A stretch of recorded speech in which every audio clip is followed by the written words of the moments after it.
Assalamualaikum warahmatullahi wabarakatuh.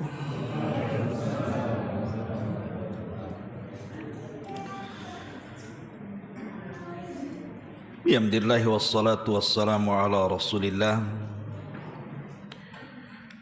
wa ala alihi wa sahbihi wa mawalah wa la hawla wa la quwata illa billahi wa ba'du. Alhamdulillah, segala puja dan puji hanya milik Allah subhanahu wa ta'ala. Salawat dan juga salam kita hadiahkan kepada Rasul kita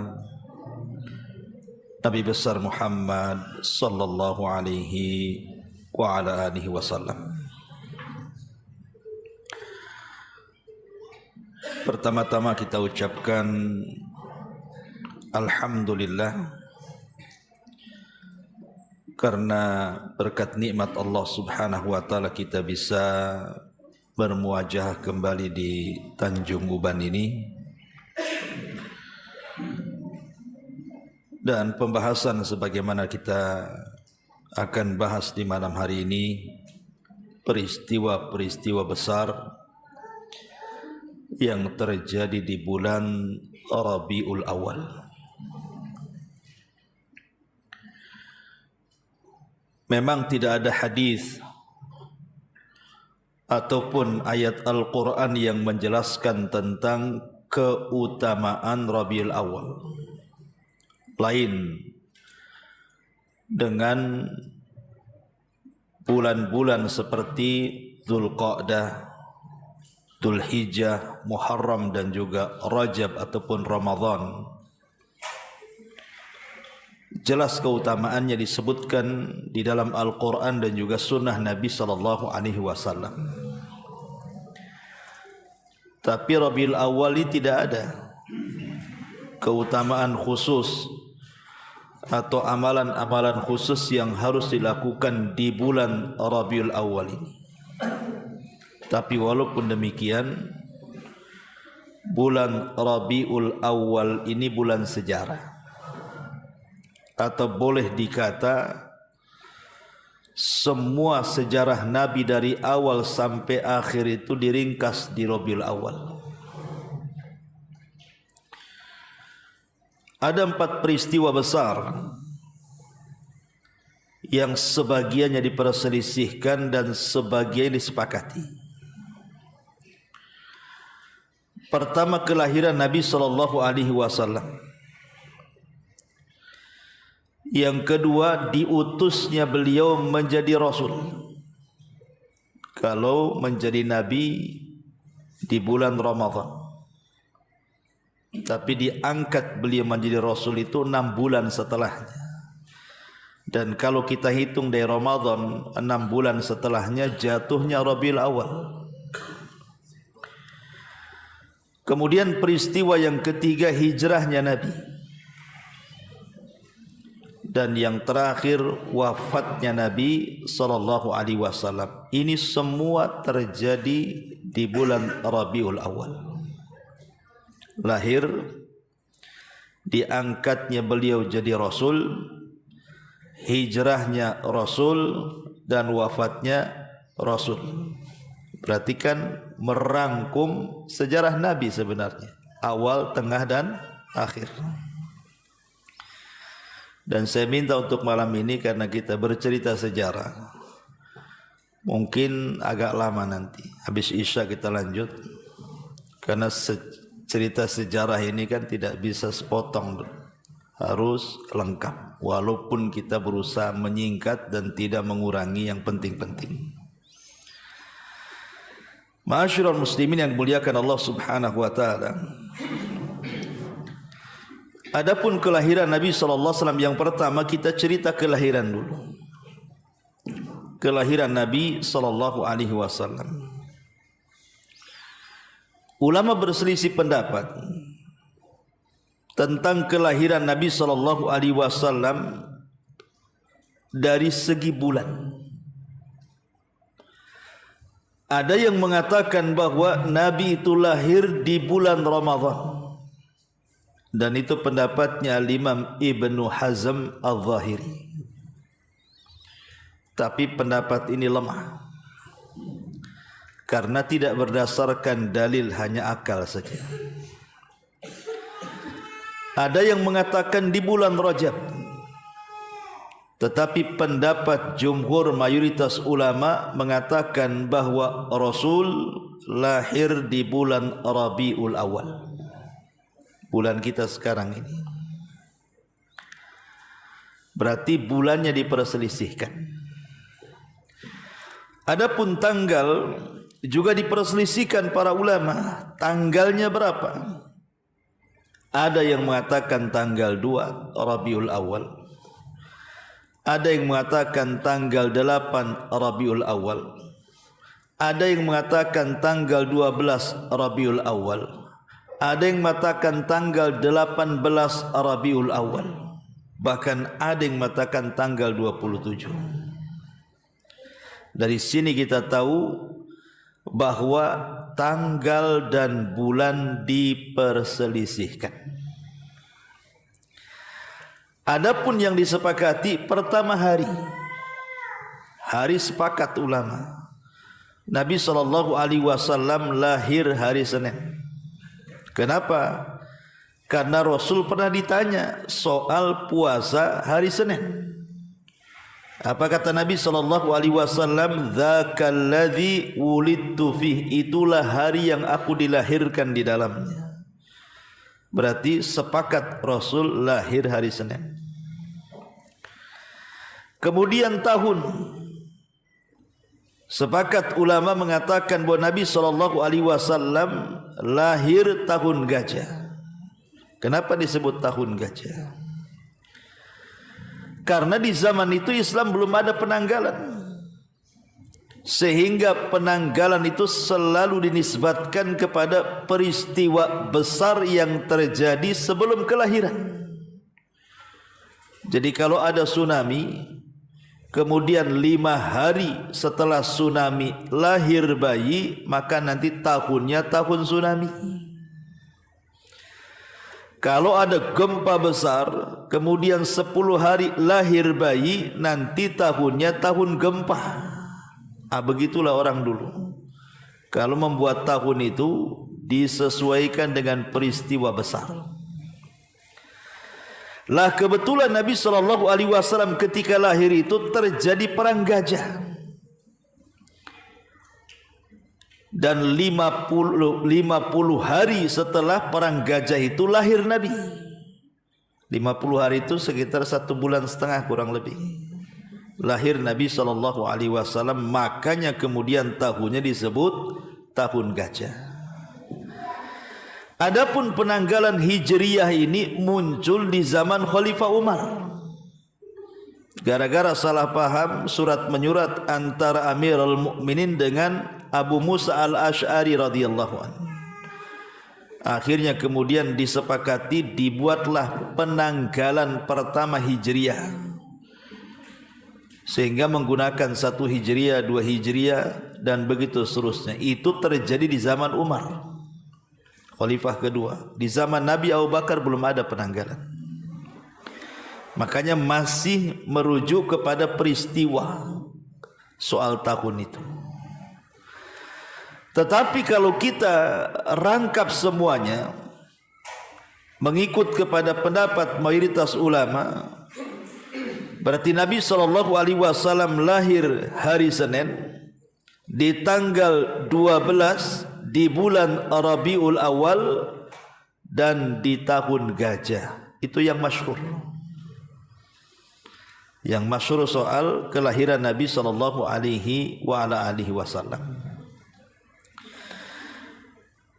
Banyak hadis-hadis yang lemah, bahkan sampai kepada tingkat maudhu, palsu.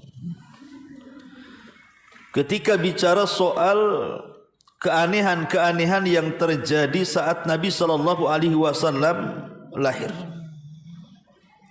Contoh umpamanya, kita sering mendengar bahwa Nabi SAW saat lahir itu tiang-tiang balkon, 14 tiang balkon yang berada di Persia, di kerajaan Persia, tumbang. Atau ketika Nabi SAW lahir, tiba-tiba api yang biasa disembah oleh orang-orang Majusi itu padam. Pernah dengar? Ya.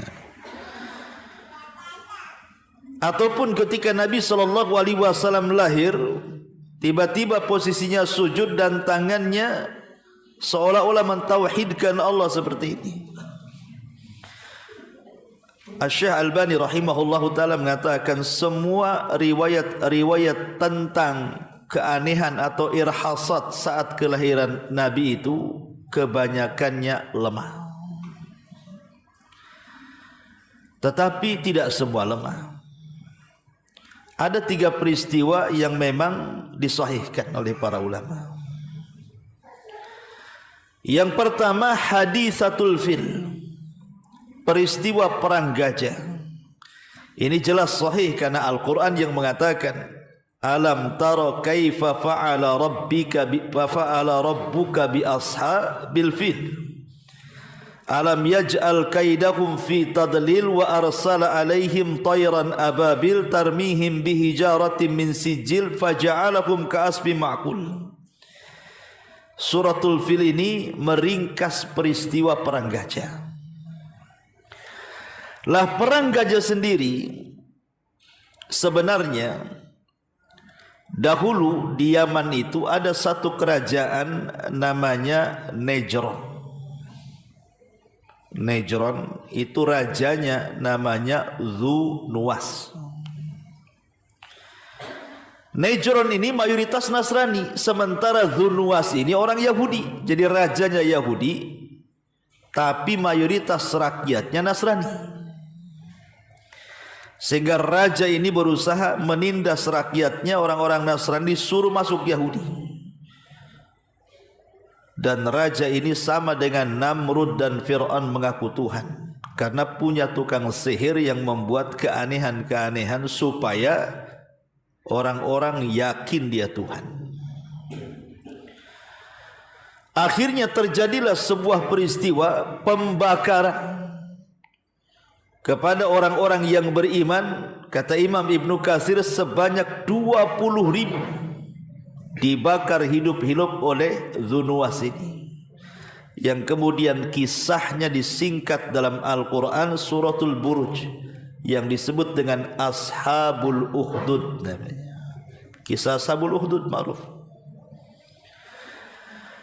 Lah Allah takdirkan kemudian dari orang-orang yang beriman yang dibakar hidup-hidup oleh Raja Dzu-Nuwas ini, ada yang lari satu, kemudian melapor ke Syam, karena ketika itu negara Syam ini dikuasai Nasrani, Romawi. Marahlah Raja Romawi. Bagaimanapun kayak kita lah di sini orang Islam, saudara kita kaum muslimin di Palestina dibantai, marah juga kan begitu. Sama juga orang-orang Syam, orang-orang Romawi, ketika saudara-saudara mereka di Yaman dibantai, marah dia. Tetapi karena jaraknya terlalu jauh, akhirnya Raja Romawi ini mengirim surat ke Raja Ethiopia yang ada di Habasyah, karena yang dekat dengan Yaman itu ya Najasyi, agar diselesaikan masalah orang-orang Nasrani yang dibantai di Yaman itu. Akhirnya kemudian Najasyi mengirim 2 pasukan besar dipimpin 2 jenderal. Yang pertama namanya Riyadh dan yang kedua namanya Abroha. Muncul nama Abroha di sini. Jadi Najasyi itu ngirim 2 jenderal ini. Diutuslah pasukan besar, disuruh nyerang Nejron. Dan berhasil. Akhirnya kemudian Dzu-Nuwas pun terbunuh dalam peperangan itu. Akhirnya Yaman dikuasai oleh orang-orang Habasyah, orang-orang Ethiopia. Lah ambisi si Abroha ini kuat. Dia tidak mau Riyadh jadi raja. Akhirnya dibunuhlah Riyadh oleh Abraha ini. Maka resmilah Abraha menjadi pemimpin Yaman di bawah kekuasaan Persia, di bawah kekuasaan Habasyah, Ethiopia. Lah karena Abraha ini tidak paham bahasa Arab, memang bukan orang Arab, dia kan orang Afrika, orang Ethiopia kulit hitam. Ya, jadi enggak paham dengan kebiasaan orang-orang Yaman yang merupakan asli Arab. Yaman kan asli Arab. Ya, karena nabi-nabi Arab diutus di Yaman. Nabi Hud diutus di Yaman, Nabi Soleh diutus di Yaman. Asli Arab itu ya Yaman itulah. Sehingga Abraha ini tidak paham kebiasaan orang-orang Arab yang ketika itu masih mengagungkan Ka'bah yang merupakan peninggalan Nabi Ibrahim alaihissalam. Walaupun di atas kejahiliahan mereka, tetapi mereka masih mengagungkan Ka'bah. Jadi setiap tahun mereka datang ke Ka'bah, haji ala jahiliyah lah kan begitu ya, tepuk-tepuk tangan, siul-siulnya berhala gitu ya. Jadi Abraha ini berpikir, ngapain orang-orang Yaman tuh ngabisin duit gitu ya, setiap tahun datang ke Ka'bah. Dari situ dia terpikir ingin buat gereja, karena dia Nasrani. Akhirnya dibuatlah gereja, saking tingginya disebut Qulais. Qulais itu ini kolam suah nih, namanya kolam suah nih. Kalau antum nenggak nih, jatuh dia ke belakang tuh kopiahnya. Saking tingginya, makanya gerejanya disebut Qulais. Saking tingginya, sebab kalau nenggak itu pecinya jatuh ke belakang. Tentu dengan bantuan Raja Ethiopia kan itu, dan betul-betul megah di zaman itu. Ketika gerejanya sudah jadi, kemudian Abraham mau memalingkan kiblatnya orang Yaman dari Ka'bah ke gerejanya, tidak ada satupun yang datang. Yang ada kemudian memicu kemarahan orang-orang yang di sekitar haram. Maka diutuslah anak muda untuk menghinakan gerejanya. Masuklah kemudian orang haram, orang yang ada di sekitar haram itu, jalan kaki dari Mekah sampai ke Yaman. Sampai masuk gereja, kemudian tembok-temboknya itu diletakkan kotoran manusia. Ya. Kemudian nitip pesan surat bahwa selamanya engkau tidak bisa memalingkan kiblat kami. Gitu. Wah, disitulah Abraham marah. Karena marahnya itulah akhirnya dia mempersiapkan pasukan besar yang disebut dengan pasukan gajah. Orang Arab itu tidak kenal gajah, karena di Yaman nggak ada gajah, di Mekah nggak ada gajah. Gajah itu yang ada di Afrika sana, di Ethiopia sana. Makanya minta dikirim gajah. Ada yang mengatakan gajahnya 4, ada yang mengatakan 8. Apa maksudnya gajah-gajah ini? Maksudnya Ka'bah itu kan segi 4 nih. Ya. Jadi gajah itu untuk narik setiap sisi. Jadi kalau dia dikasih rantai, nanti ditarik sama gajah ujung-ujungnya, nanti kan roboh gitu maksudnya. Itu maksudnya Abraham. Makanya dia bawa gajah. Lah gajah yang paling besar namanya Mahmud. Itulah gajahnya Abraham. Ada namanya Mahmud di sini. Nah, itulah gajahnya Abraham. Gajahnya Abraham itu namanya Mahmud. Ya. Jadi berangkatlah Abraham dengan pasukan besar menuju Mekah. Singkat cerita, banyak kabilah-kabilah Arab itu mau menyerang Abraham, tapi apalah daya, yang ada jadi tawanan. Sampai ketika Abraham sampai di daerah Taif namanya, di Taif itu ada patung Lata yang disembah oleh Hawazin dan Sakib. Mereka takut jangan-jangan Abraham menghancurkan Lata tuh. Akhirnya orang-orang Taif meminta agar jangan menghancurkan berhala mereka.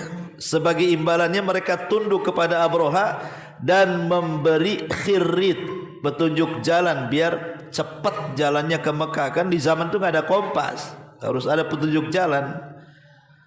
Maka dikasihlah seseorang yang bernama Abu Rughal namanya. Abu Rughal. Abu Rughal ini penuh jalan dari Taif ke Mekah. Tapi sayang di tengah jalan Abu Rughal meninggal. Dan kuburannya sampai hari ini dilempari batu. Jadi kalau lewat kuburan Abu Rughal itu orang Arab itu suka ngelempari batu. Kenapa? Karena dia orang yang pertama berkhianat dari orang Arab. Dialah yang menunjuki jalan Abraha menuju Mekah. Makanya kalau orang Arab melakobi orang yang berkhianat itu disebut Abu Rughal. Ente ini Abu Rughal katanya. Gitu orang Arab. Nah, jadi antum kalau yang berkhianat itu Abu Rughal tuh. Gitu ya. Jadi akhirnya kemudian Abraha pun sampailah di Wadin Muhassir. Orang yang haji tahu lah Wadin Muhassir itu. Ya. Lah ketika itulah kemudian Abraha meminta untuk memanggil siapa pemimpin Arab. Lah ketika itu yang memimpin Arab adalah kakeknya Nabi Abdul Muttalib. Ketika berhadap-hadapan Abraha dengan Abdul Muttalib, Abraha mengemukakan keinginannya untuk menghancurkan Ka'bah. Tapi Abu Talib tidak merespon. Justru dia merespon unta yang diambil oleh anak buahnya Abraha. Karena ketika pasukan ini melewati penangkaran unta, rupanya pasukan Abraha itu mencuri unta-untanya orang Arab. Salah satunya untanya kakek Nabi, 200 ekor unta. Dicurinya sama anak buah Abraha itu. Jadi kata Abdul Muttalib, ketika Abraha mengatakan, bagaimana pendapatmu kalau ku hancurkan tu Ka'bah tu? Kata Abdul Muttalib, ya hancurkan saja. Tapi saya kemari hanya ingin meminta mana unta saya, katanya. Kau curi unta saya. Kata Abraha, kenapa kau tidak sedih Ka'bah itu kuhancurkan? Disinilah keluar kata-kata Abdul Muttalib yang dicatat dalam sejarah. Apa kata Abdul Muttalib? Ya Abraha, adapun unta-unta yang kau curi itu ada pemiliknya, aku pemiliknya. Adapun Ka'bah itu ada pemilik sendiri, Allah yang akan melindunginya. Kalau kau hancurkan, dia berhadapan dengan Allah lah. Akhirnya kemudian Abraha ini baik sebenarnya, dikasihkan juga unta-unta itu. Kalau jahat nah mungkin nggak dikasih, dikasihkan unta-unta itu. Kemudian Abdul Muttalib pulang. Sebelum kemudian Abdul Muttalib ini memberikan arahan kepada orang-orang atau kabilah-kabilah sekitar Ka'bah untuk menyingkir takut, kemudian mereka terkena serangan Abraha.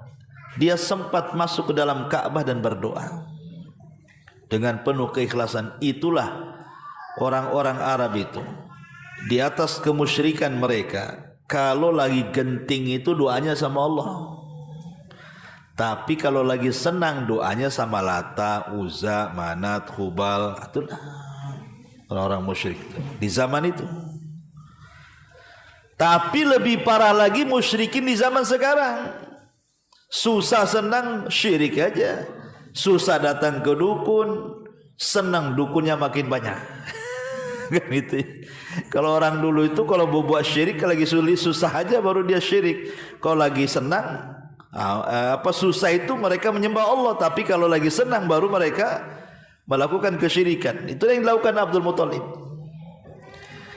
Kemudian ketika orang-orang di sekitar haram sudah menjauh, mereka nunggu dari atas kan kira-kira apa yang terjadi, itu. Ketika di Wadin Muhassir itulah Abraha hendak mengarahkan gajahnya pula tak mau bangkit. Diarahkan kemana saja mau dia, tapi kalau diarahkan ke Mekah tidak mau bangkit gajah itu.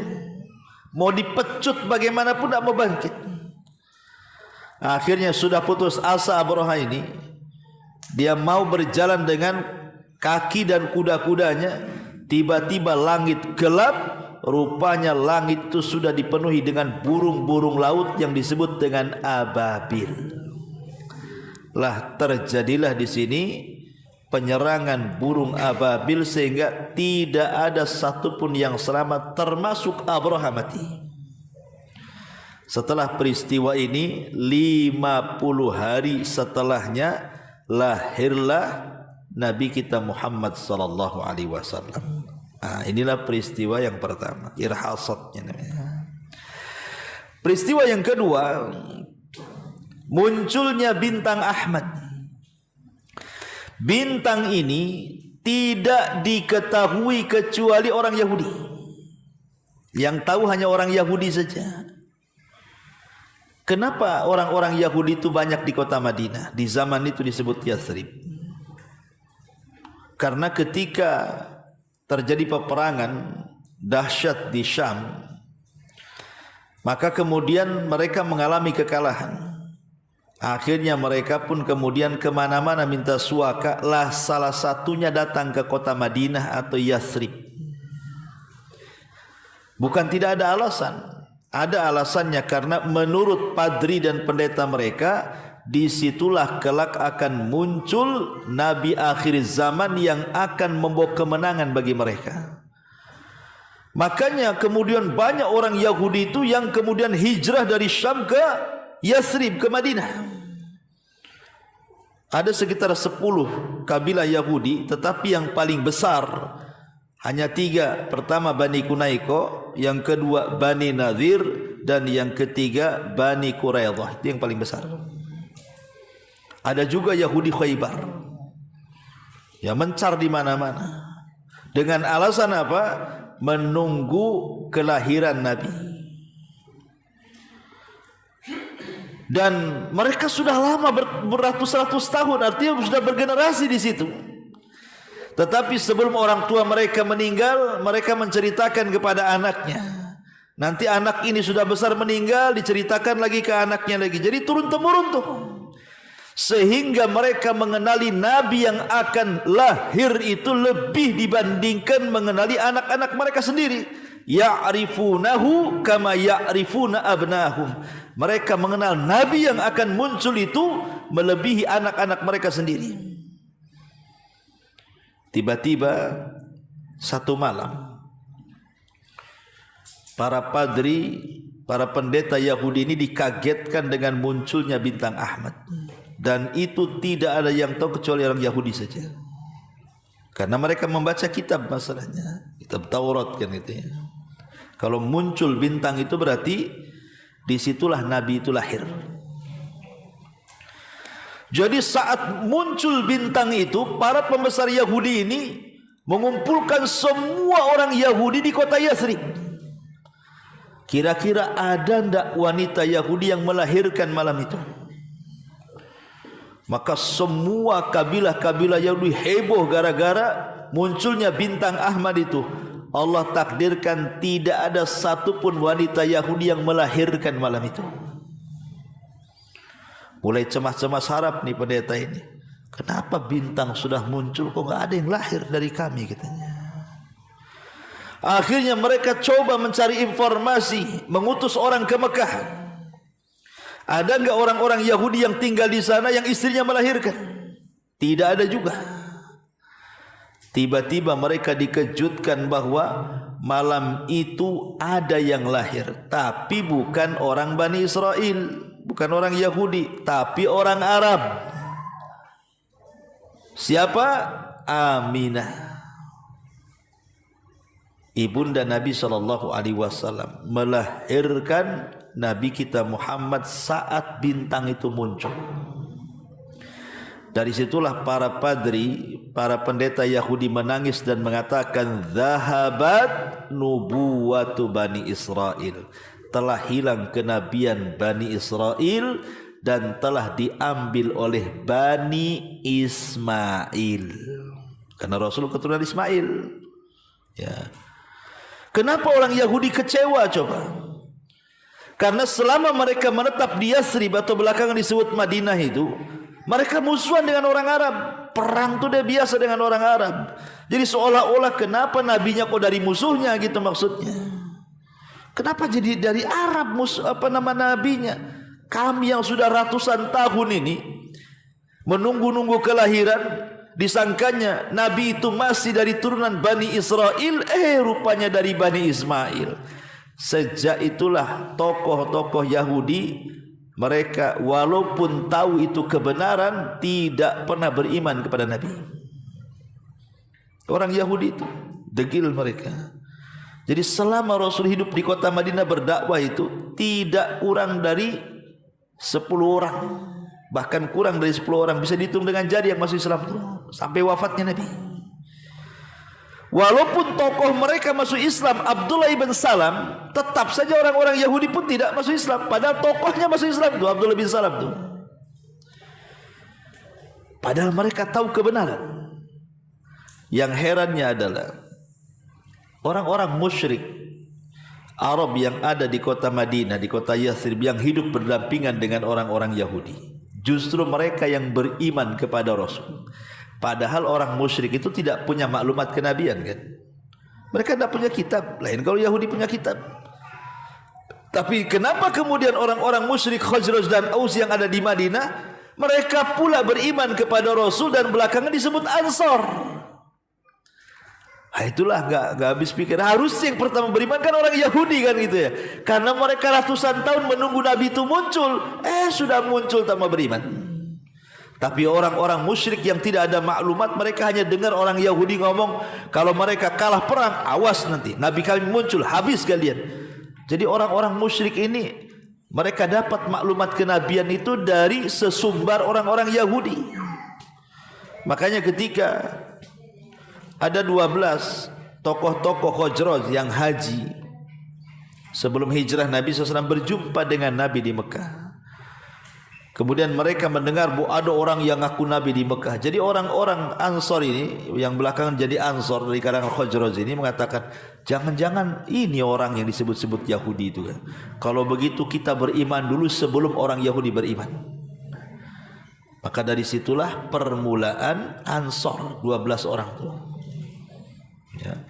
Setelah hijrah Rasul, barulah kemudian kabilah Khazraj dan Aus semua masuk Islam dan semua menjadi Ansor Nabi SAW.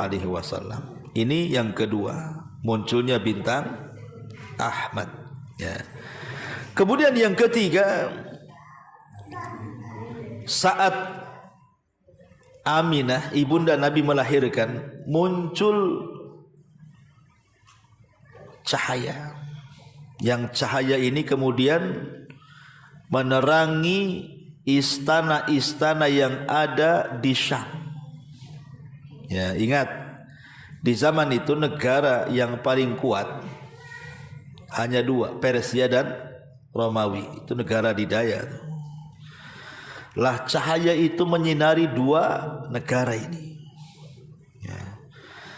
Makanya ketika Halimah Sa'diyah ketakutan, ketika ketika anaknya bercerita bahwa saudara sesusuannya, maksudnya Rasul SAW di usia 4 bulan itu, tiba-tiba ditangkap 2 malaikat, dibelah dadanya, kemudian diambil jantungnya, kemudian dicuci dengan air zam-zam di bejana emas, kemudian dimasukkan lagi, dijahit lagi.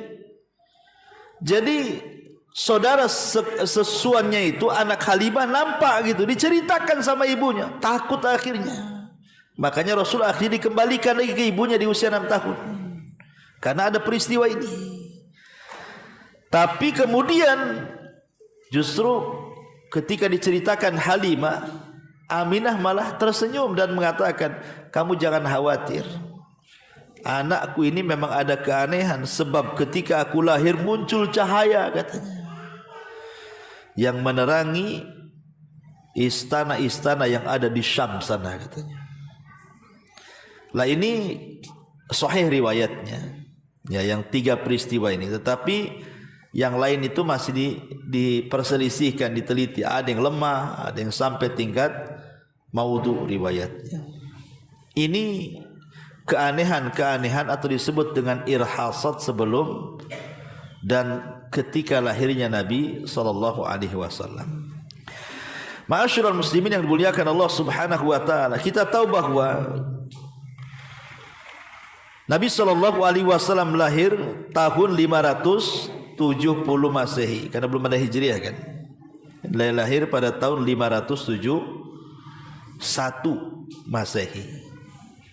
Nabi SAW lahir, dan perang gajah pun terjadi tahun itu juga, 571 Masehi. Lah ketika Nabi SAW itu lahir, kita tahu bahwa Nabi SAW terlahir yatim. Dan itu diisyaratkan dalam Al-Quran, wa wajadaka yatiman fa'awa. Dan Allah mendapati engkau wahai Muhammad dalam kondisi yatim, kemudian Allah lah yang menjaganya. Dan seyatim-yatim, anak yatim itu ketika dia lahir ayahnya sudah meninggal. Artinya saat di kandungan ibunya ayahnya meninggal. Itulah Nabi.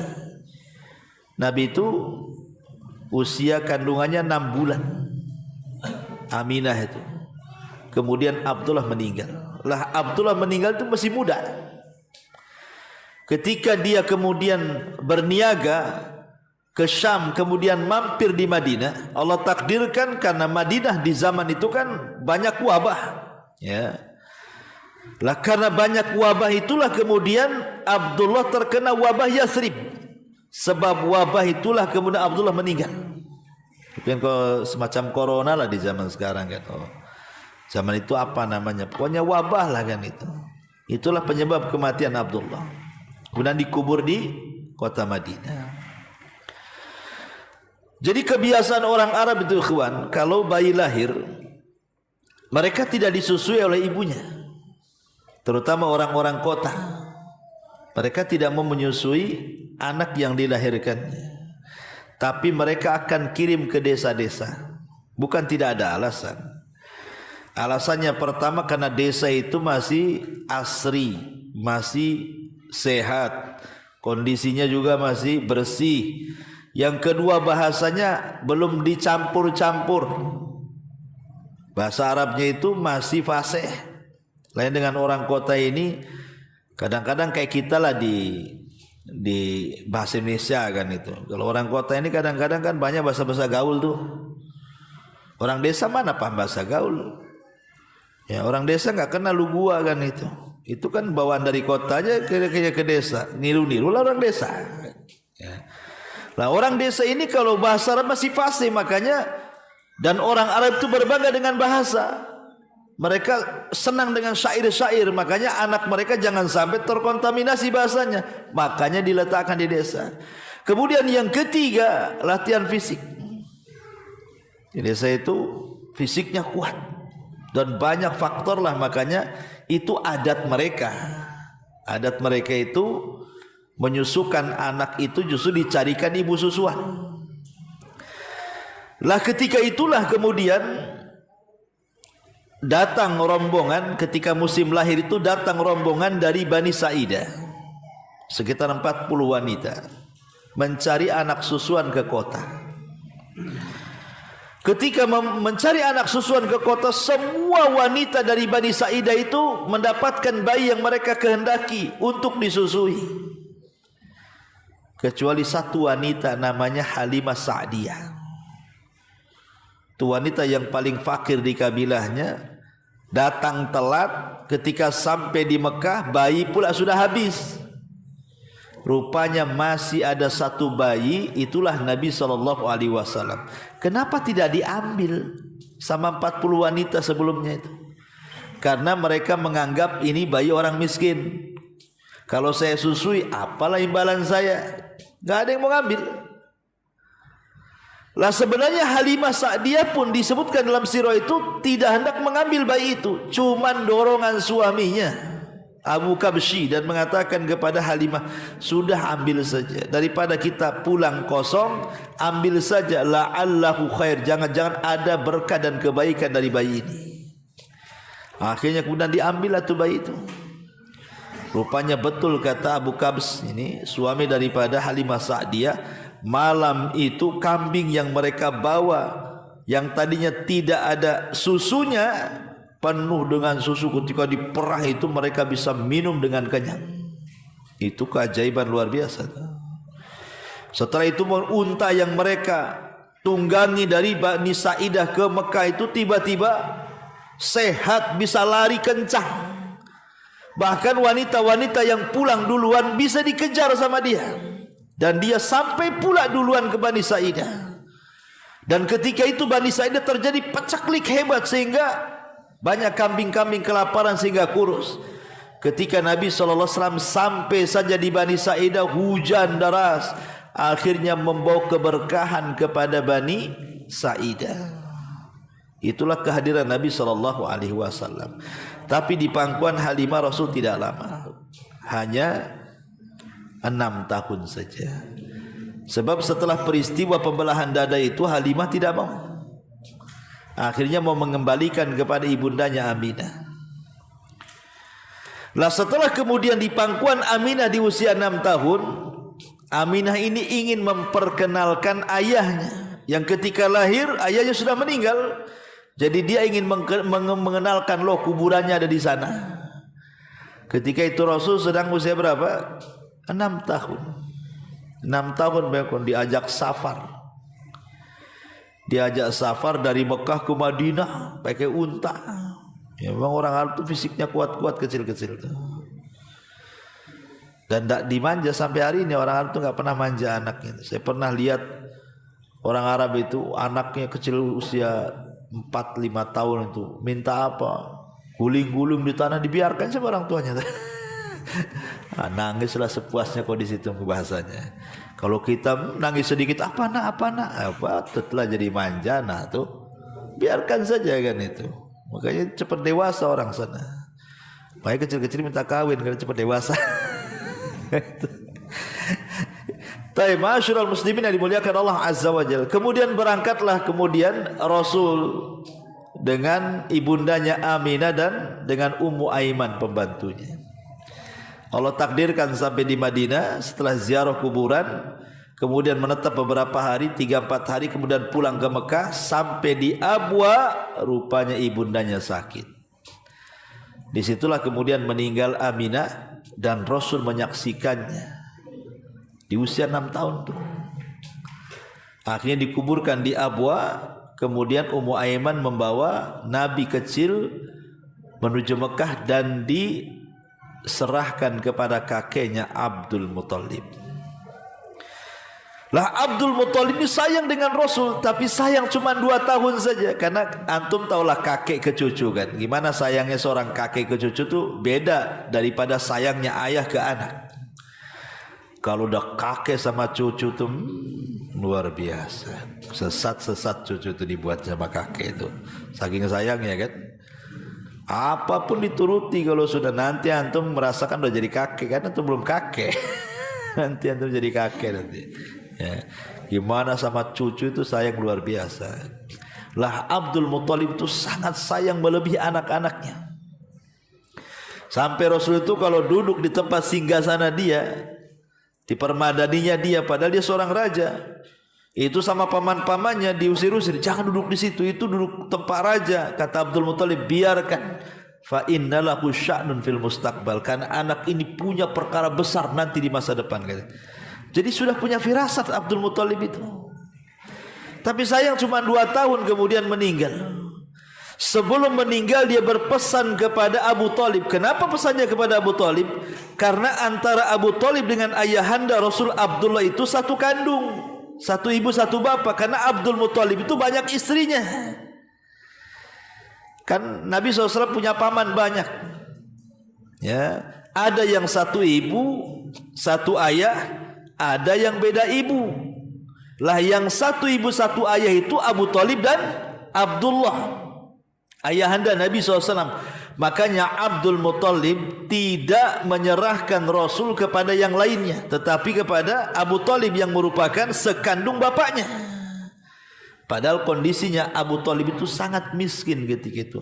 Beda dengan Hamzah yang kaya, beda dengan Abu Lahab yang kaya gitu ya. Tapi dititipkan kepada siapa? Abu Talib. Ini sudah peliut-peliut kan. Nah, insyaallah kita lanjutkan nanti ba'da Isya. Siap sampai jam 12 antum. Karena sampai mati masalahnya kan. Ya. Nanti kapan-kapan bawa bantal tidur di sini. Subhanaka bihamdika asyhadu an la ilaha illa anta astaghfiruka wa atubu ilaik. Allahu ta'ala. Assalamualaikum warahmatullahi wabarakatuh.